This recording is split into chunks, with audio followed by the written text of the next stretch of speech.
This is East Asia Tonight. Good evening, I'm Natalie Edwards. Tonight's top stories. China warns that closer Japan-India cooperation should not target Beijing after Prime Ministers Takaichi and Modi agreed to collaborate on critical minerals. The Philippines and Canada reaffirm support for a rules-based South China Sea as they elevate ties to a strategic partnership, with Ferdinand Marcos Jr. making the first visit by a Philippine leader to Canada in more than a decade. Also, Tehran prepares for the funeral of Iran's late Ayatollah Ali Khamenei, with millions expected to attend, and a senior Chinese lawmaker among the foreign dignitaries. And South Korean conglomerates are investing nearly $200 billion in mega AI-era industry projects to cement the country's global leadership.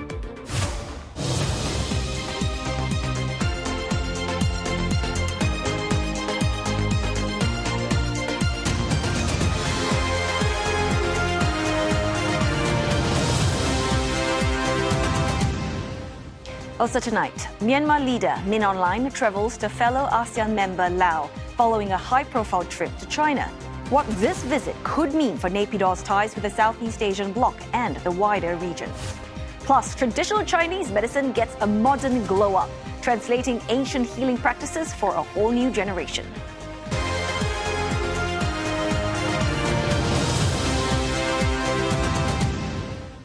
China says that Japan and India should not, quote, target Beijing after the two nations agreed to work more closely on critical minerals to bolster supply chains. Japanese Prime Minister Sanae Takaichi departed India today after holding talks with her Indian counterpart Narendra Modi in New Delhi on Thursday. Ms. Takaichi highlighted the need for resilience and a joint effort to reduce dependence on China. Agreements in artificial intelligence, defense, and maritime security were also announced. And for more on this, we have CNA's Crystal Chia live from Shanghai. Crystal, we heard there China issuing a rather pointed response earlier. What should we read into it? So at the Ministry of Foreign Affairs briefing today, the spokesperson once again advocated China as a country that wants peace, stability, and that actions should not be targeted against any third party. Now, China is the world's largest exporter of critical minerals. Now, this is used for everything from your smartphone to your car and even defense equipment. So when Beijing curbed some of these exports in 2025, that led countries to realize that they have to cut reliance on China. Now, last month, there was a G7 statement on exactly that. And at that time, Japan defended its export controls and said that China's, in fact, defended its export controls and said that Japan had the habit of creating groupings against China, and that China is against the idea of small cliques forming in terms of this sector. Now, let's compare that to what was said at today's Foreign Ministry briefing. 国家间开展合作应该有利于增进地区国家间的理解和信任，有利于维护地区和平与稳定。 不应该针对第三方或损害第三方的利益，更不能打着合作的幌子搞排他性小圈子，挑动对立对抗。维护全球产供链稳定与安全是各国共同责任，各方应秉持开放合作心态，为此发挥建设性作用。 Now, Crystal, we know that tensions between Japan and China have now been so prolonged, but what about its current relationship with India? What's it like? So ties between the two countries have been seen as greatly improving after its deadly clash about 5 years ago. Just last week, Foreign Minister Wang Yi was in India meeting officials. Talks were described as constructive, forward-looking, and that there has been progress made in terms of their relationship. Now, what's also interesting is that earlier today, just hours ago, in fact, we saw India announce that it would allow 4 Chinese firms to bid for its critical power project. Now, this is in line with our conversation on strategic sectors. So these companies have factories in India, and it comes as rules for Chinese companies in India ease, such that they are now able to bid for government contracts. But the news today about Japan and India reminds us once again that the two countries are part of the Quad, what Beijing sees as a US-led mechanism to counter its influence in the Indian Ocean and the wider Asia-Pacific region. Otelli? Many thanks for that report. CNA's Crystal Chia live from Shanghai. Now, Canada has reaffirmed its support for a rules-based order in the South China Sea as it deepens ties with the Philippines by elevating relations to a strategic partnership against the backdrop of rising tensions in a disputed waterway. The move broadens cooperation in defense, trade and energy as both countries strengthen engagement in the Indo-Pacific. Ferdinand Marcos Jr. is in Vancouver for his first official visit. It's the first by a Philippine president in more than a decade. He and Canadian Prime Minister Mark Carney announced a new strategic partnership, saying it reflects the need for closer cooperation amid growing global uncertainty. Mr. Marcos says the agreement would deepen collaboration on economic priorities and security priorities.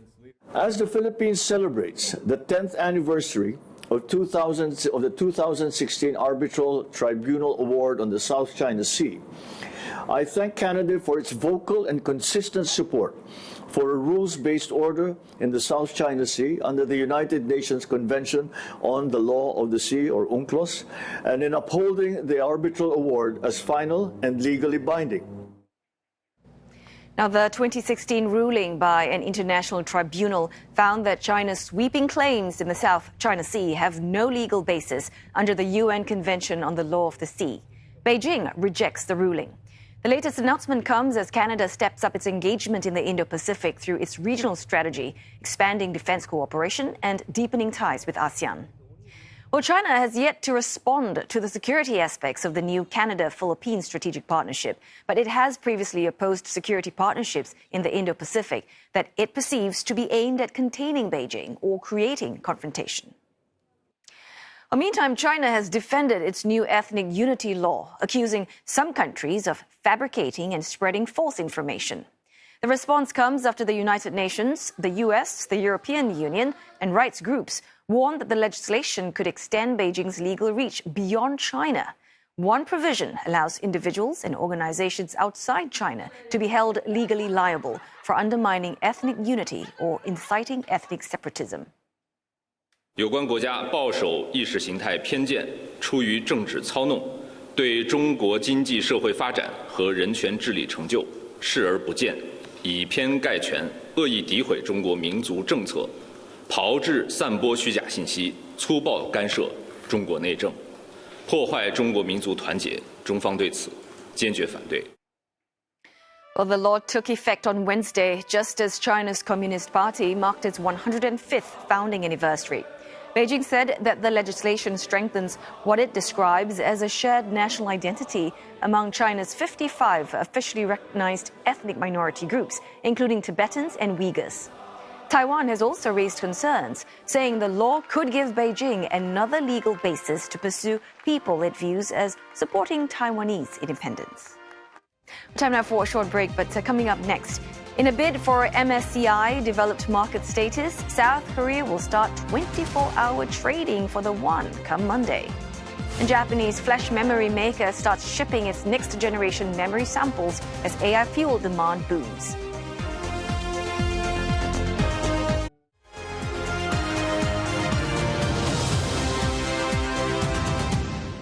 Hello again. Good to have your company this Friday evening. It's now time for Olivia to bring us up to speed with the very latest in the business world. And Liv, it seems like the trend is about showing how South Koreans are continuing to ramp up its ambitions in advanced industries. Can you tell us more about that? Well, Otelli, it is true. The government is so serious about it. It has unveiled a plan backed by major investments from some of the country's top corporations. South Korea's conglomerates committing $195 billion to cutting-edge industries for the country's southeastern region. The plans coming as part of President Lee Jae-myung's 3 mega projects to turn the nation into a powerhouse for the AI era. Hyundai Motor allocating $27 billion over the next decade to next-generation aerospace production, self-driving mobility, and the use of AI in manufacturing. Hanwha Group, a defense manufacturing company, putting $36 billion into satellites, space launch vehicles, and AI data centers. SK Group pouring in $92 billion to build AI data centers as well. While Samsung Group investing $12 billion in humanoid robots and another roughly $26 billion across a range of other industries, including advanced battery production, as well as vessel and marine infrastructure. The South Korean won is set to play a bigger role on the global stage when it starts trading around the clock on Monday, 6th of July. It is part of the nation's years-long ambition to become an attractive destination for investors. 이게 구조 개선이 되고 원화에 대한 이제 접근성이 굉장히 좋아지고 그리고 대한민국이라는 나라가 WGBI에 편입되면서 더 많은 외국인 플로우가 창출될 것이고 그리고 아직은 아니지만 MSCI 이제 이머징 인덱스에서 DM 인덱스로 이제 전환을 하면서 더 많은 플로우가 들어올 것이고. And the move comes just 2 years after authorities extended trading to 17 hours from 9 a.m. Korea time to 2 a.m. the following day in a bid to capture the London market. And from 6 a.m. local time on Monday, the won will trade non-stop until 6 a.m. Saturday.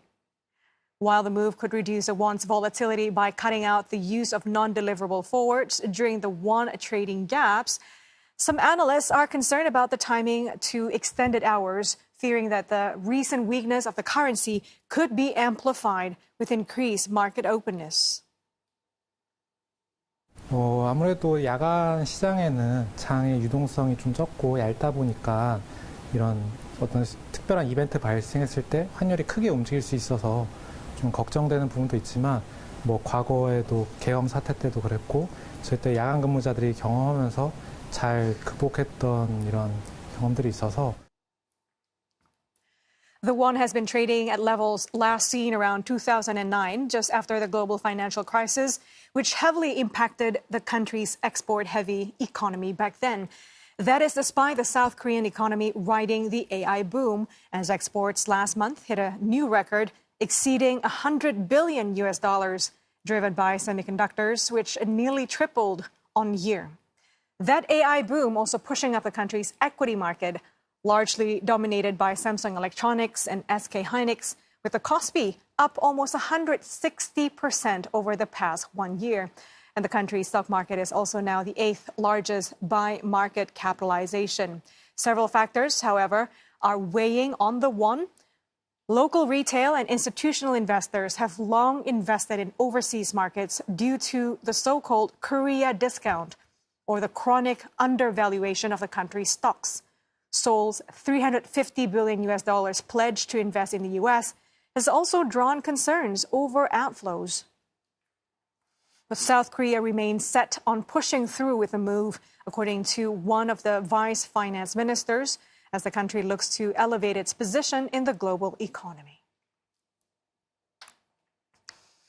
Chinese robot maker Unitree Robotics aiming to raise close to $620 million after gaining regulatory approval for a Shanghai listing. The company intends to list on the STAR market. It got the go-ahead to sell at least 40.45 million shares, and its debut is expected to be a key test of investor appetite of the robotics sector. Unitree says the money will fund artificial intelligence research, new robot development, and a smart manufacturing base. The Hangzhou-based company builds humanoid robots, four-legged robots, and robotic components. The official approval also signals a recovery in China's IPO market. Data from LSEG shows funds raised through mainland listings jumped more than 64% in the first half of the year to $7.7 billion compared with a year earlier.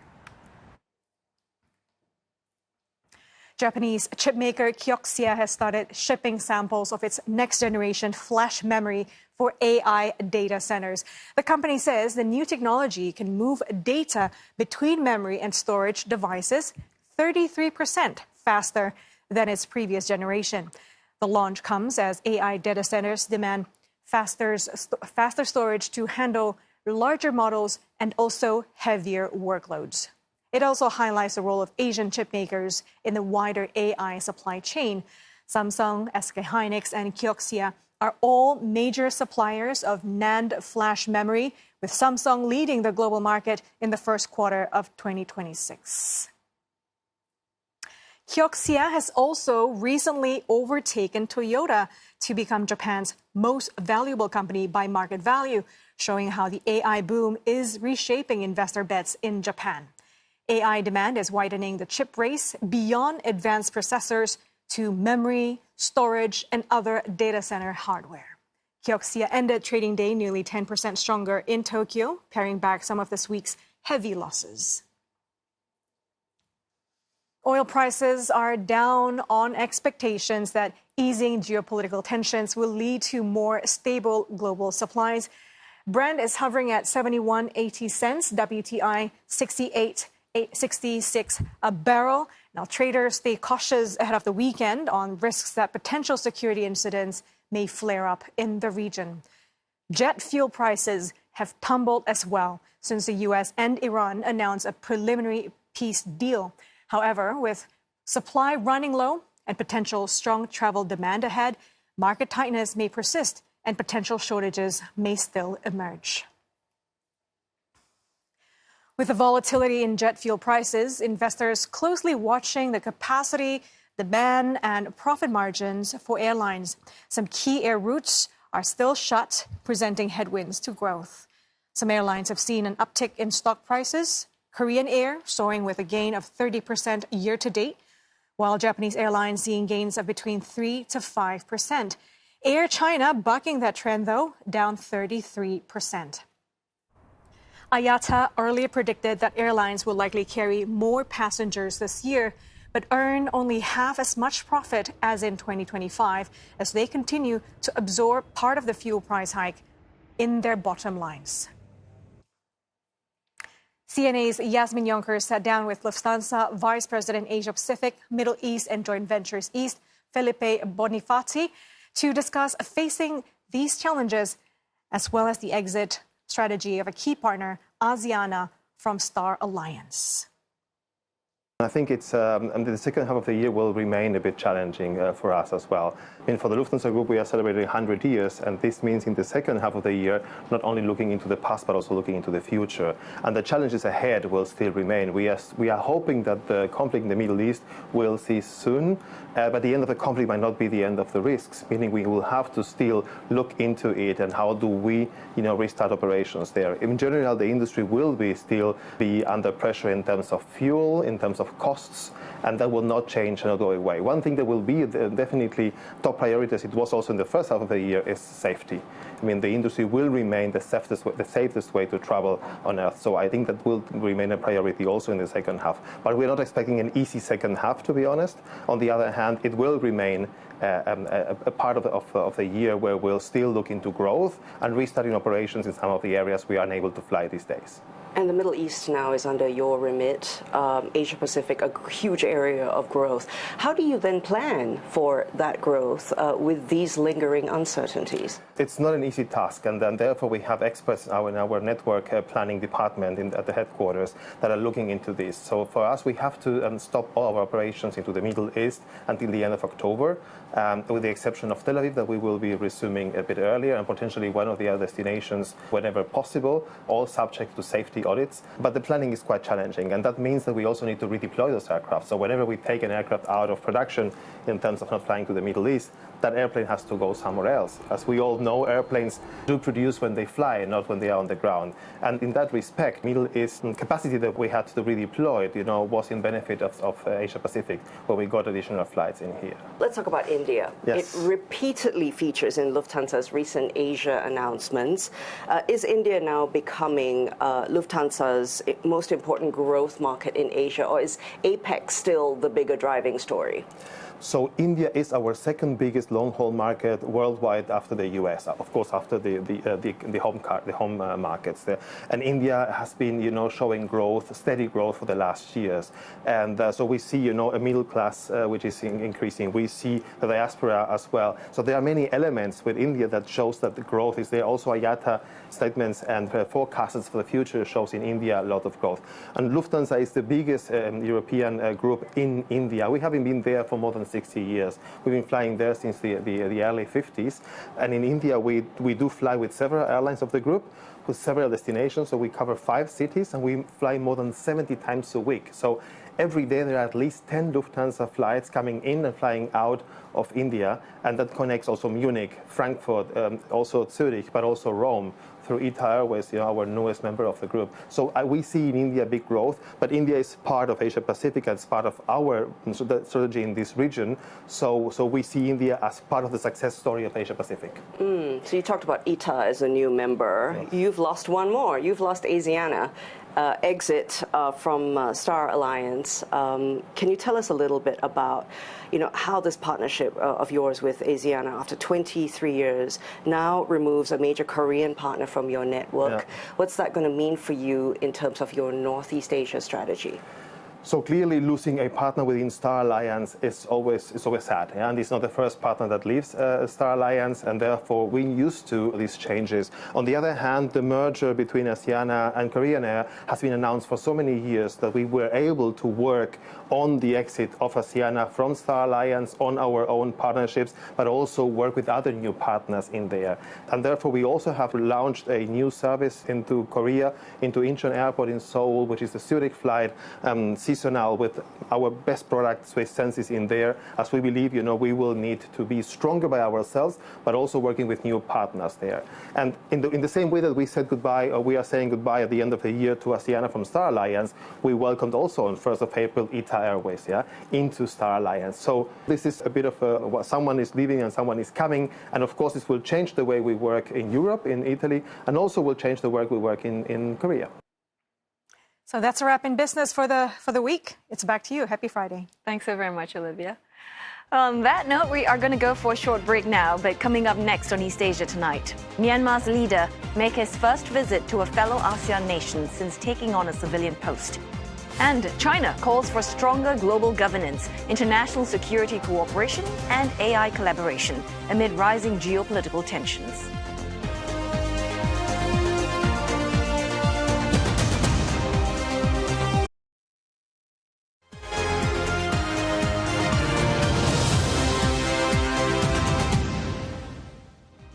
This is East Asia Tonight, and here are the headlines we're following.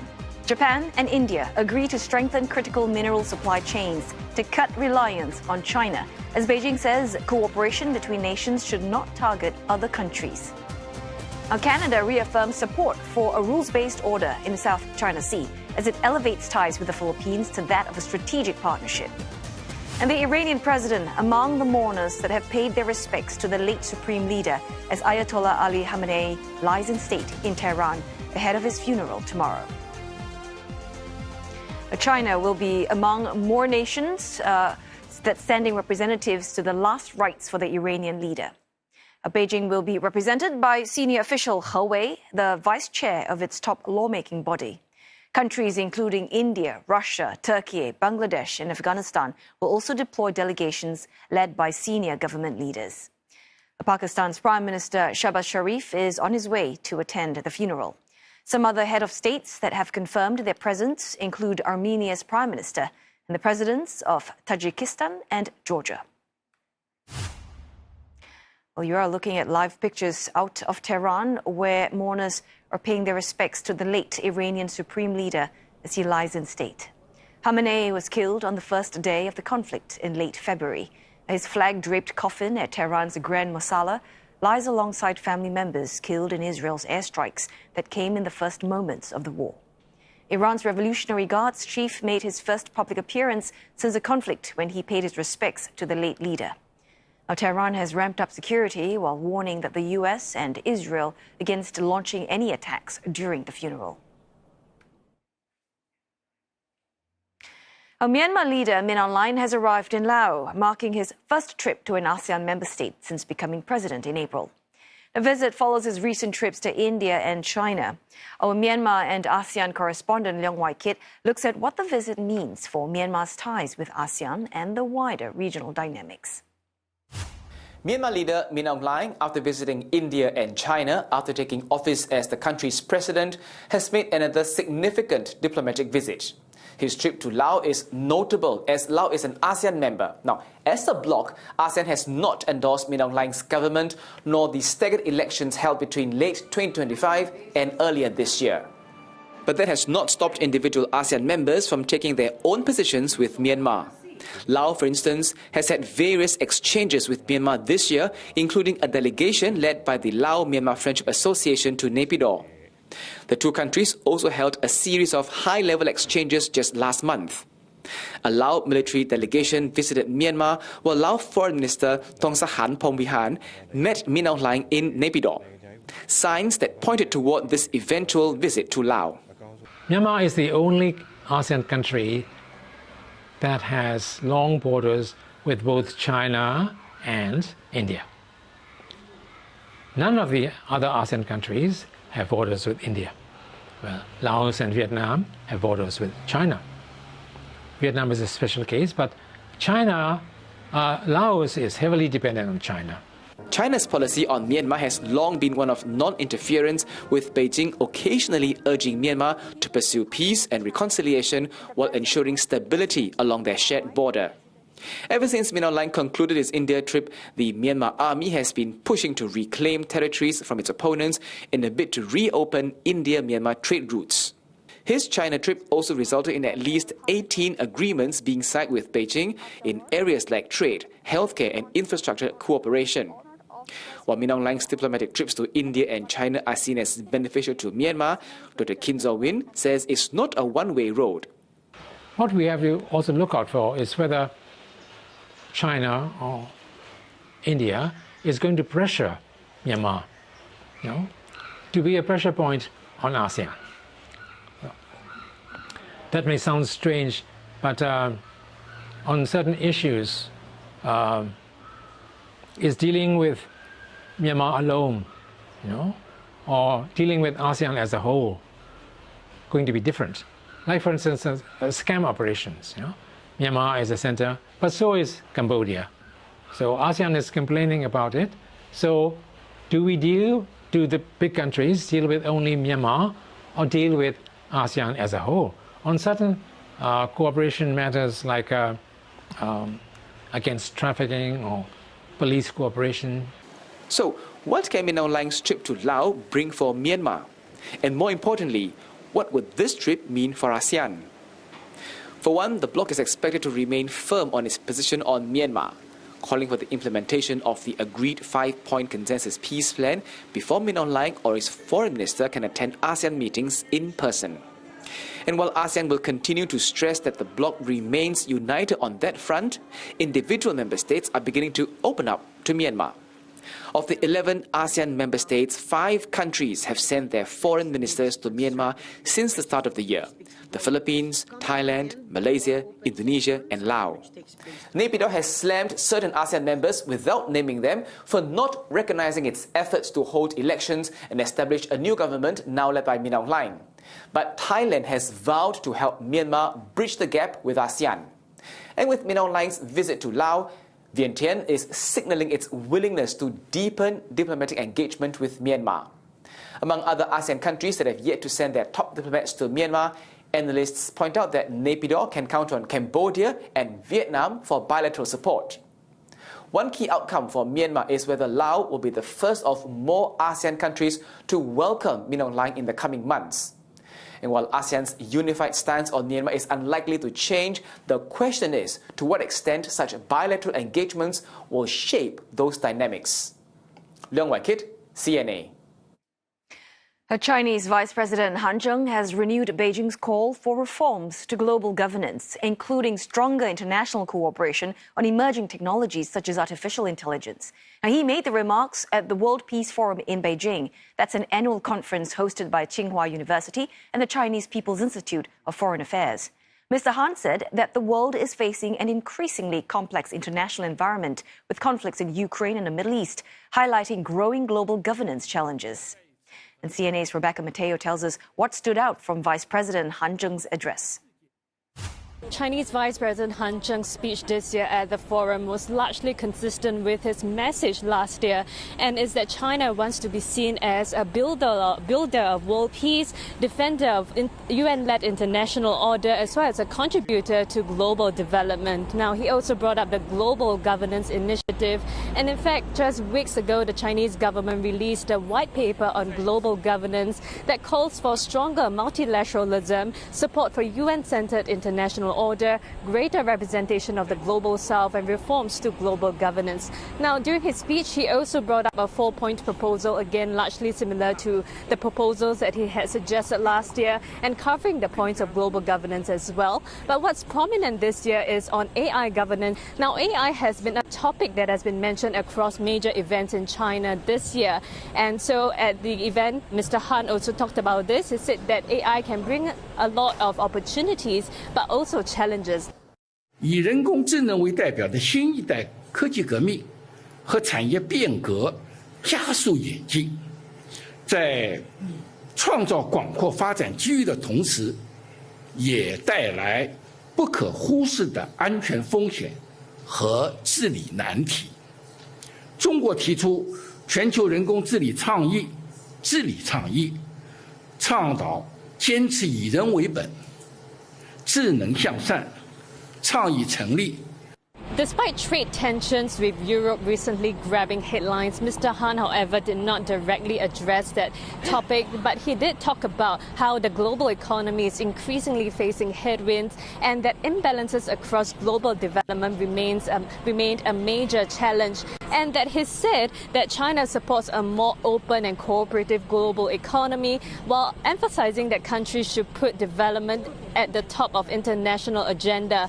And he also gave the assurances that China will remain and keep its economy open. Now, he also highlighted a more turbulent global environment, saying that the world is undergoing accelerated changes unseen in a century. He pointed to the Ukraine crisis and the US-Iran conflict as examples of ongoing geopolitical instability. Now, those issues are expected to be talked about greatly at the forum, and we can expect participants to talk about AI governance, global governance, the situation in the Middle East, as well as whether Asia can emerge as a new center of global influence.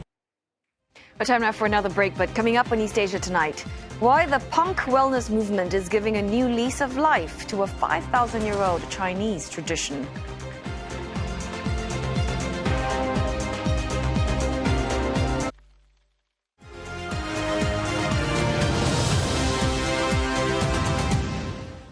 Traditional Chinese medicine is seeing new demand in China, and not just in clinics, but in cocktail bars and even gelato shops. Well, the marketing is slick and the target audience is young. Our CNA's digital team has put this story together. Let's take a look. This customer is getting her pulse read, but not at a clinic. She's inside a cocktail bar in central Shanghai. The physician gives her a diagnosis, and bartenders use that to create a customized cocktail. 整体这个概念，我们肯定是主要融合了这个中医养生的元素，加入在我们晚间这个日常年轻人的消费群体里面。这个养生考虑到年轻人的工作，他第二天还要早醒，那我们的一些草本的概念、药液加进来，它其实很大程度上会有一个助眠的功效。 Entrepreneurs are giving traditional Chinese medicine, or TCM, a modern makeover in China. And Shanghai is at the heart of this trend. A few kilometers away, another business is putting a sweet spin on the practice. 山药上灰枸杞的那个理解了，让我们想起就说小时候妈妈煲汤都有放这些东西。I love that because you know what, you're eating something that's not so healthy, but then it actually is healthy because their ingredients are great for you. Zhongyao is known for its herbal infused gelato using ingredients such as ginseng, hawthorn and chrysanthemum. The shop also sells herbal themed plush toys and serves customized drinks. 传统的中药行给人家很沉重、很沉闷的感觉，所以我们是希望让大家借由认识中药堂，多多走进这种传统的草本智慧啊，或者是这种文化体验里面。冰淇淋是大部分人都很喜欢的甜品之一，然后它又是一个包容性很强的甜品，所以说呢，我们在尝试各种不同的食材风味或者是风味的搭配上面，它可以发挥很多的创意。Dietitian Zoe Gong organizes wellness experiences that introduce foreigners to traditional Chinese remedies. TCM is very cultural. You think about the Tai Chi, you think about all the traditional foods, you think about its history. It's a lot about Chinese art, Chinese culture, Chinese history, all within this medicine. Experts say all this is part of a growing movement known as punk wellness. That's where young consumers balance unhealthy habits with wellness rituals to regain some control over their lives. Punk side would be young consumers after a long day at work, they will just scroll on their phone until like midnight, which is actually very contradictory to the TCM principles of having to sleep earlier and to get up when the sun rises. So what they do instead is they replace certain harmful elements in their diet because there's some easier thing that they can control. So during lunch, they might switch previously like carbonated soft drinks with chrysanthemum tea or something like ginseng coffee. And at night, they would choose having like TCM-infused gins or cocktails. Business owners say herbal cocktails and gelato are no substitute for medical treatment. They're a new way to get young people interested in traditional Chinese medicine and could encourage those who need treatment to consult qualified practitioners. Whatever the health benefits, they're changing how the centuries-old TCM is getting through to a new generation of users.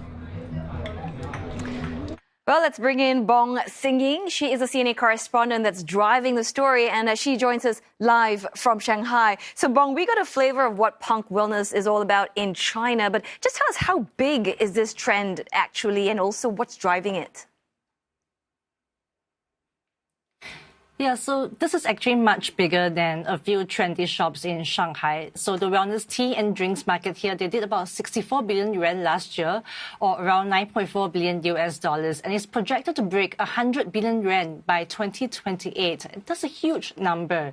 So both places that I spent time at, the bar and the gelato shop, they went from just one storefront to multiple in just under 2 years. And it's not just a big city bubble either. So this has spread to second and third tier cities, and I see traditional Chinese medicine halls selling herbal milk tea when I was in the city of Pu'er in Yunnan and also in Shanxi province. And the young Chinese, they have a term for themselves. They call themselves fragile youth. So 20-somethings joking that they're already falling apart. And that's the truth behind the joke, because health checkups are picking up liver issues in people in their 20s. So they know that they're not living well, but working 9 a.m. to 9 p.m. 6 days a week, and sometimes more, they can't follow the traditional advice to sleep before 11, so they substitute. And one researcher told me this isn't just about health. So think about what this generation is facing: slowing income growth, youth unemployment. So they can't control any of that, but choosing to have a herbal cocktail, that's a decision they can complete. And it's a small act of control in a life where the big things feel out of reach. But Bong, it somewhat contradicts here, right? Because you've got herbal wellness and, it's mixed up or served with alcohol or an ice cream, not exactly the healthiest of products. But do these products actually make any real health claims? And is there anybody really checking, to make sure that it's accurate? Yeah, so I put this to the test. I sat down and got my pulse read at the bar, and the doctor picked up things that I've never mentioned, especially very unique habits that I personally have, and that really caught me off guard. But the drink smelled and tasted faintly like Chinese medicine, but the alcohol content was low enough that you could still enjoy your night. Did it heal me? Well, not exactly, but I did have a good sleep after. And these venues have repeatedly not claimed any of this as medicine. So the bar calls itself an entertainment venue, not a medical facility. And there's also real regulation forcing that caution. So every single ingredient has to come from a government-approved list of substances that's classified as food. So the bar wanted to use a herb called chuanxiong in one of the drinks. It's a herb to, cure blood stasis. And it wasn't on the list, so they couldn't serve it. And they had to reformulate with a substitute. And the rules are only getting stricter. So from this month, any prepackaged TCM medicine that still labels the side effects as not yet clear will also be denied re-registration. So who's actually checking what goes into your glass or your cup of gelato? Well, I asked them, and here's what they have to say. 那我们主要的团队是这个有上海中医药大学和这个教授的一个团队。比如说我们出酒要出180毫升，那我们草本的药液和这个基酒是一个1:1的比例。那具体的我们比如说每味药它在这个药液里的占比，我们这个配方是由专业的这个中医的这个医学背景的团队在做。就是我们是餐饮从业者，所以我们严格的遵守就是食品安全法规，我们不会去强调疗效。我们也会跟专业的中医师顾问，然后去跟他们沟通说，我们这样子的配比、这样的搭配跟这样的节气，是不是能做到一个比较好的一个效果。So think about that. You've got university professors signing off on cocktail recipes in the gelato shop, running its flavors past TCM physicians. And so they know exactly where the legal line is and they're staying on the right side of it. Yeah, well, that's good to know, Bong. But I mean, all in the bottom line here is, I mean, do you think this trend is here to stay? I mean, is it just a marketing gimmick, or you think that? What do you think? I'll tell you, what actually struck me the most in this whole story is that the toughest critics are actually the ones that's inside this movement. So a TCM consultant told me, look, these aren't therapeutic doses. And her exact words are, most likely in a cocktail, they just put 1 cordyceps, which is truly not enough to create meaningful change, especially if you don't take it on a regular basis. And then there's a founder who runs one of these venues herself. She's trained in Western nutrition and Chinese medicine, and she's built her entire business on making TCM accessible. And even she draws a hard line. Listen to this. It's lovely to have those, just to bring awareness for people like, okay, TCM exists, but are these TCM? No, I would argue they're not TCM. Maybe they're using TCM ingredients and use TCM concept in their branding and marketing, but it is not TCM, really. So I think people shouldn't think that by going to these things, they are using TCM. That's wrong. If they're curious about TCM, go to these places to kind of sense the vibes, and then they still have to go see a practitioner to actually start their TCM journey. And here's some context that's worth knowing. So putting Chinese medicine into alcohol isn't new at all. It's an ancient practice called yaojiu, or medicinal wine. So ginseng, cordyceps, venomous snakes steeped in liquor. And they are very strong and taken in tiny doses. So your grandfather might have a bottle at home, but it comes with this very traditional, very serious image. So ask a 20-year-old in Shanghai to drink grandpa's medicinal wine. Probably not. But the same idea that's reinvented as a cocktail in a beautiful bar with a doctor reading your pulse first, the novelty of it, and that's what they're queuing for, really. And that's really what this trend is. So it's not new medicine, but new packaging for something very old. And, growing up here in Asia, most of us were exposed to TCM from young. It's familiar. But what's interesting now is also watching the reverse. So there's foreigners flying into China to learn what TCM actually is, seeing doctors themselves getting gua sha, cupping, acupuncture. And honestly, it worked on me as well. After the pulse reading flagged things that I hadn't mentioned, I went to actually see a proper TCM doctor to get myself sorted out, which is exactly the journey the practitioners hope that people take. Well, Bong, I'm pretty sold. I mean, my next trip to Shanghai, you bet I'm going to be trying the gelato and those cocktails. Thank you so very much for that story there. CNA correspondent Bong Sin-Ying, live from Shanghai. Now, America turns 250 on Saturday, the 4th of July. It's still the world's largest economy, yet confidence in Congress has slumped. Only about 1 in 4 Americans believe the country is heading in the right direction. Well, Genevieve Wu speaks to senior correspondent Simon Marks and experts from the US and Asia in this episode of CNA Correspondent on What's Ahead. Let's step outside America's domestic pressures for now and look at that. Let's talk about the United States' strategic rival, right? We can't talk about the U.S. without talking about China, naturally. Now, China produces roughly a third of the world's manufactured goods. And when Americans look at China today, it's all this anxiety.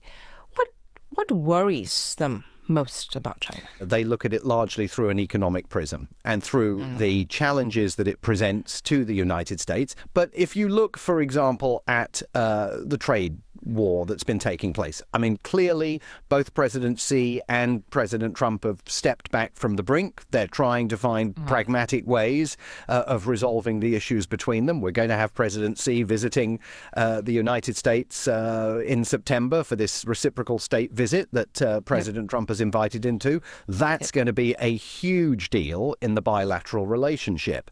There's obviously grave concern over semiconductors, over Chinese AI versus American AI. Who's going to win the battle for AI? Many analysts argue that China is better positioned to win it because it can rely on cheaper access to the power that AI demands, whereas the United States has to find ways of accommodating with its current grid and then expanding its current grid as quickly as possible. There are now some private companies developing privately owned small nuclear power plants in a bid to try and meet that demand. So that's going to be the real competitive nature of that bilateral relationship going forwards. And on that note, we wrap up Friday's edition of East Asia Tonight. Don't forget your headlines anytime at cna.asia. Thanks for watching.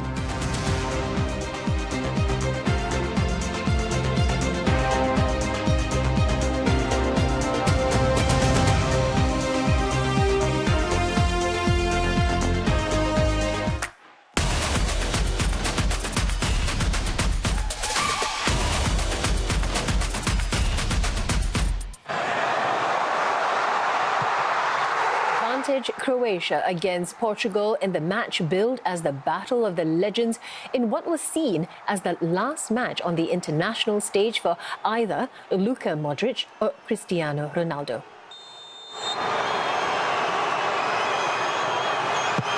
And it was Ronaldo who stepped up to put Portugal level in tie with his first ever World Cup knockout goal as he smashed his penalty right down the middle of the goal. And just like Ronaldo and Modric's careers, the match looked destined for extra time until substitute Gonçalo Ramos headed in the 93rd minute to give Portugal a 2-1 victory. Mikel Oyarzabal gave Spain a 1-0 lead against Austria after the Real Sociedad forward swept home from 12 yards out. Spain doubled their advantage when Tottenham Hotspur defender Pedro Porro headed home Alex Baena's cross. And the goal was Porro's first for his country and all but sealed victory for Spain. Oyarzabal scored again in the final minutes of the match to give Spain a 3-0 win over Austria. And the result means Spain have won their first knockout stage match since winning the competition in 2010. Briol Embolo turned in a Johan Mazambi cross to give Switzerland an early lead against Algeria in their round of 32 clash in Vancouver.